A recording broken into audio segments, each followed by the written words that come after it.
बिस्मिल्लाहिर्रहमानिर्रहीम। अस्सलाम वालेकुम डियर स्टूडेंट्स, आज हम ninth class physics chapter number 8 thermal properties of matter का न्यूमेरिकल नंबर 7 करेंगे। इससे पहले जो 6 न्यूमेरिकल हैं वो मैं ऑलरेडी अपलोड कर चुका हूँ, एक रह गया था जैसा कि आपको पता है। और डियर स्टूडेंट्स, ये वेरी इंपॉर्टेंट न्यूमेरिकल है फॉर लॉन्ग, ठीक है। तो ये आपके लॉन्ग में आ सकता है, इसको आपने बड़े अच्छे से अंडरस्टैंड करना है। तो चलें जी, स्टार्ट करते हैं। हमारे पास डेटे में है जी कि 4 kg of ice has the temperature of -20 degree centigrade. It is heated to convert into steam. Its final temperature is 120 degree centigrade. Calculate the total amount of heat energy involve for this conversion of ice into steam, ठीक है। और ये आपको कुछ साथ data भी provide किया गया है। स्पेसिफिक हीट ऑफ आइस कितनी है जी, और इसी तरह स्पेसिफिक हीट ऑफ वाटर मैंने जस्ट वाटर लिख दिया है, बाकी ऊपर वही डाटा है। और इसी तरह स्पेसिफिक हीट ऑफ स्टीम और latent heat of fusion of ice और इसी तरह latent heat of vaporization of water. तो एक ही प्रॉब्लम है जी, जो लास्ट रह गया था, बाकी ऑलरेडी अपलोड है। तो देखें जी, मैं डाटा नोट करता हूँ, ये वेरी इंपॉर्टेंट, आपने इसको अच्छे से अंडरस्टैंड करना है। देखें जी, और जब आपके पेपर में ये आएगा ना, तो हो सकता है आपको ये जो नीचे डाटा दिया गया ना, specific heat of ice, water, steam, वो ये आइस की और वाटर की, ये चीज़ें हो सकता है वो आपको ना दें, ठीक है। सिर्फ वो आपको ऊपर जो आइस इंटू स्टीम तक जो है ना वो आपको डाटा दे देंगे, बाकी आपने खुद सॉल्व करना होगा, ठीक है। तो देखें जी, हमारे पास डाटे में क्या है जी कि सबसे पहले उसने कहा जी कि 4 kg ऑफ आइस, ठीक है। तो यहाँ पर मैस कितना है जी, 4 kg है। उसके बाद वो कहता है has the temperature of -20 degree centigrade, ठीक है। इनिशियल टेम्परेचर जो भी स्टार्ट में है, तो इसको हम इनिशियल टेम्परेचर बोलेंगे, ठीक है, जो कि कितना है जी, -20 है। उसके बाद वो कहता है it is heated to convert into steam, फिर इसको हीट किया गया कन्वर्ट करने के लिए स्टीम में। It's final temperature is, final temperature जाके जब ये स्टीम में कन्वर्ट हो जाता है तो फिर कितना हो जाता है जी, 120, ठीक है। -20 से कहाँ पे पहुंच गया जी, फाइनल टेम्परेचर 120 डिग्री सेंटीग्रेड पे, ठीक हो गया। अच्छा, उसके बाद वो कहता है calculate the total amount of heat energy, ठीक है। आपको यहाँ पर मैं एक और चीज़ बता दूँ, ये जो -20 से 20 पे गया है ना, 120 पे, ये कोई डायरेक्ट नहीं चला जाता। -20 आप देखें और एक तरफ देखें 120, ये बहुत बड़ा डिफरेंस है। तो ये -20 से डायरेक्ट 120 पे नहीं जाता, इसमें कुछ स्टेप्स हैं, ठीक है, स्टेप बाय स्टेप जाएगा। अब वही स्टेप्स हमने कैलकुलेट करना है, ठीक है। आपको मैं प्रॉपर बहुत अच्छे से इंशाल्लाह गाइड करूंगा, आपको टेंशन की ज़रूरत नहीं है। तो देखें जी, अब उसने कहा ना जी calculate the total amount of heat energy involve, ठीक है। टोटल हीट यानी कि हमने डेल क्यू फाइंड आउट करना है, ठीक है जी। अब हमारे पास बाकी जो ऊपर डाटा लिखा हुआ है मैं दोबारा से रिपीट नहीं कर रहा, ये जो स्पेसिफिक हीट ऑफ आइस जैसे जैसे हमें ज़रूरत पड़ेगी हम यहाँ से देख लेंगे। तो देखो जी, अगर हमने इसको -20 से 120 पे लेके जाना है, तो पहला स्टेप हमारा ये होगा कि heat to increase the temperature of the ice from -20 to 0 degree centigrade. पहले तो हम जो 0 डिग्री सेंटीग्रेड पर है, सॉरी -20 पर है, इसको हम यहाँ से 0 पर लेके आएंगे, यानी कि -20 से इसको हम कहते हैं मेल्टिंग पॉइंट, ठीक है। तो जब ये -20 पे ना, तो ये आइस की फॉर्म है। जब ये 0 पे आएगी तब भी ये आइस की फॉर्म में होगी, जस्ट ये थोड़ा सा मेल्ट हो जाएगी। तो देखें जी, यहाँ पर हमारे पास जो टेम्परेचर है वो T1 -20 है और T2 जो है वो हमारे पास 0 डिग्री सेंटीग्रेड है। तो अब ये -20 से, ये मैंने आपको कहा था ना, ये स्टेप्स हैं, वो डायरेक्ट -20 से 120 पे नहीं जाएगा। पहले देखें -20 से 0 पे मैंने उससे ला रहे हैं, ठीक है। तो अब इसे 0 तक लाने के लिए हमें कितनी हीट रिक्वायर्ड है, तो पहला तो ये स्टेप है।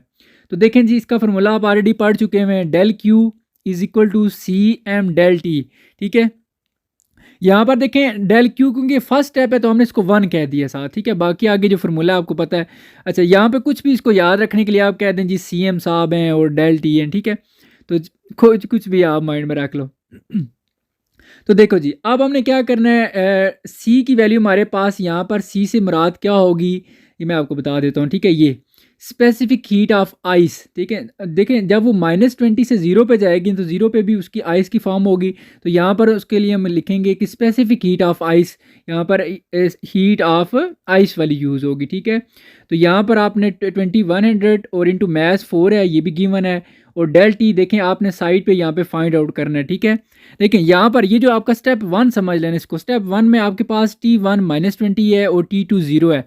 ठीक है। तो डेल टी आप देखेंगे चेंज कितना आया टेम्परेचर में, तो T2 माइनस T1, तो T2 आपके पास 0 है, माइनस T1 माइनस 20 है, तो ये 0 माइनस माइनस प्लस हो जाएगा, 0 प्लस 20, तो इस तरह ये 20 डिग्री सेंटीग्रेड, और 20 डिग्री सेंटीग्रेड इक्वल होता है जी 20 केल्विन के, ठीक है। सेल्सियस में और केल्विन में जो है वो टेम्परेचर डिफरेंस में जो है ना वो कोई डिफरेंस नहीं होता, ठीक है। मैं ये बात आपको ज़रा गाइड करता हूँ। देखें आप ये वैल्यूज़ यहाँ पर पुट करें, सी की वैल्यू आपने पुट कर दी 2100, मैथ 4 हो गया, डेल टी आपका 20 हो गया, तीनों को मल्टीप्लाई करेंगे तो ये 168 और 000, और क्योंकि ये हीट है तो हीट का यूनिट जूल आ जाएगा।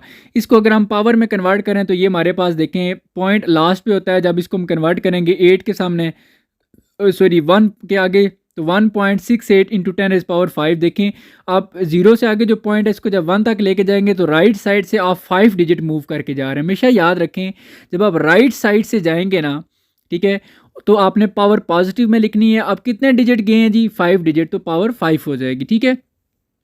अच्छा यहाँ पर जो मैं आपको बता रहा था कि सेल्सियस में और केल्विन में यहाँ पर बिल्कुल एक ही टेम्परेचर रहेगा, क्यों, देखें अगर आप अलग अलग कन्वर्ट करें ना, जैसे T1 है वो -20, इसको आप अलग से केल्विन में कन्वर्ट करें, इसमें केल्विन में कन्वर्ट करने का आसान तरीका है, आप 273 इसमें ऐड कर दें, फिर आप T2 को भी अलग से कन्वर्ट करें, 0 + 273 कर दें, फिर जो केल्विन वाले टेम्परेचर आपके पास आए होंगे ना उनका आप डिफरेंस लें, ठीक है। जब आप उनका डिफरेंस लेंगे तो आप देखेंगे कि आपका आंसर 20 केल्विन ही आएगा। इसी तरह आप सेल्सियस वाला डिफरेंस देखें तो वो भी 20 है, तो इसलिए ये मैंने पहले भी आपको ना एक मेडिकल करवाया हुआ इससे रिलेटेड है कि सेल्सियस और केल्विन वाला जो है ना वो सेम रहता है डिफरेंस, ठीक है।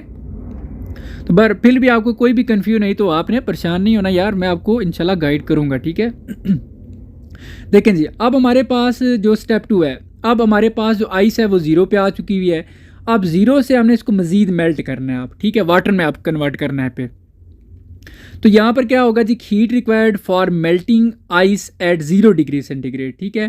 तो इसके लिए देखें आपके पास ये हम इसको डेल Q2 आप बोल रहे हैं क्योंकि ये सेकंड स्टेप समझ लें, और यहाँ पर M और LF latent heat of fusion. देखें यहाँ पर जब आपने लाइक यहाँ पर आप सोच रहे होंगे कि जी हमने CM लिखा और यहाँ पर डायरेक्ट हमने कुछ और फार्मूला चेंज कर दिया। जब आप देखें एक टेम्परेचर से दूसरे टेम्परेचर में जा रहे हैं, ठीक है, तो फिर आपने उसमें CM और डेल टी ये वाला फार्मूला यूज़ करना है। लेकिन अगर आप एक ही टेम्परेचर पर उसको मेल्ट कर रहे हैं या बॉयल कर रहे हैं तो फिर आपने ये फार्मूला यूज़ करना है, ठीक है। ये आपने टॉपिक्स में अगर पढ़ा हुआ तो आपको इंशाल्लाह ये पता चल जाएगा फिर कि MLF, ठीक है, मैस और लेटेंट हीट ऑफ फ्यूजन, एक ही टेम्परेचर पे हम उसको मेल्ट कर रहे हैं, ठीक है, 0 पे जस्ट। तो मैस आपको पता है 4 है और लेटेंट हीट ऑफ फ्यूजन ये भी आपको गिवन है, हम देख लेते हैं एक दफ़ा, ठीक है जी। लेटेंट हीट ऑफ फ्यूजन ये आप देख सकते हैं आइस की 3.3 इंटू 10⁵ है, ठीक हो गया जी। क्योंकि आइस है यहाँ पर तो इसलिए हम latent heat of fusion of ice use करेंगे। तो ये देखें अब मैंने 3.3 को 4 से मल्टीप्लाई किया तो ये 13.2 इंटू 10⁵ आ गया, ठीक है। यहाँ पर मैं आपको एक और चीज़ बताऊँगा लास्ट पे, उसको भी ज़रा आपने गौर से सुनना है, ठीक है। अच्छा जी अब ये हमारे 2 स्टेप कंप्लीट हो गए। अब हमने क्या करना है, लेट्स सपोज ये आइस को जब हमने 0 डिग्री सेंटीग्रेड पे मेल्ट किया तो ये वाटर बन गया। अब हमने उस वाटर को देखें अब क्या करना है। Now heat to increase the temperature of the water from 0 to 100 degree centigrade. अब हमने उस वाटर को जो 0 पे है वाटर बन गया है, तो अब हमने उसको 0 से 100 तक लेके जाना है। इसको हम कहते हैं जी 100 यानी कि उसके बॉइलिंग पॉइंट तक, ठीक है। तो यहाँ पर हमारे पास T1 हो जाएगा जी 0 जो कि इनिशियल है, और फाइनल जो है यहाँ पर जो फाइनल है वो 100 है, इसको हम T2 कह देंगे, ठीक है। तो यहाँ पर हम टेम्परेचर डिफरेंस भी ले लेंगे, वो भी बताता हूँ। देखें जी हीट के लिए हम क्या करेंगे, यहाँ पर डेल Q3 ये तीसरा स्टेप है तो मैंने 3 कर दिया, और यहाँ पर देखें मैंने CM यूज़ किया और डेल T, क्योंकि ये एक टेम्परेचर से दूसरे टेम्परेचर में हम जा रहे हैं, ठीक हो गया। अच्छा CM साहब आ गए जी और डेल T, ठीक है। और देखें जब हम यहाँ पे हमने टेम्परेचर डिफरेंस कैसे फाइंड आउट किया है, del T is equal to T2 minus T1, तो T2 हमारे पास 100 है और -0 और एक जो है ये आ जाएगा 100 - 0 ये 100 आ जाएगा, और केल्विन में भी ये 100 ही होगा। अब मैं दोबारा से गाइड कर रहा हूँ, अगर आप T1 जो कि 0 है ना इसको आप केल्विन में कन्वर्ट कर लें अलग से, तो ये 0 + 273 ये 73 आ जाएगा। इसी तरह T2 को भी आप जो कि 100 है इसको भी केल्विन में कन्वर्ट करें, 100 + 273 करें तो वो यानी कि आपका 373 केल्विन में चला जाएगा। आप उस केल्विन वालों दोनों को आपस में माइनस करें तो देखिएगा 100 ही आएगा। तो इसलिए हमें वो काम करने की ज़रूरत नहीं पड़ती, हम डायरेक्ट कहते हैं कि वही आपका आंसर केल्विन में भी होगा। तो आप देखें जी यहाँ पर आपने ये अगेन फार्मूला यूज़ किया, अब दोबारा लिखने की ज़रूरत नहीं है, आप एक ही दफ़ा लिखे, मैंने तो समझाने के लिए लिख दिया है।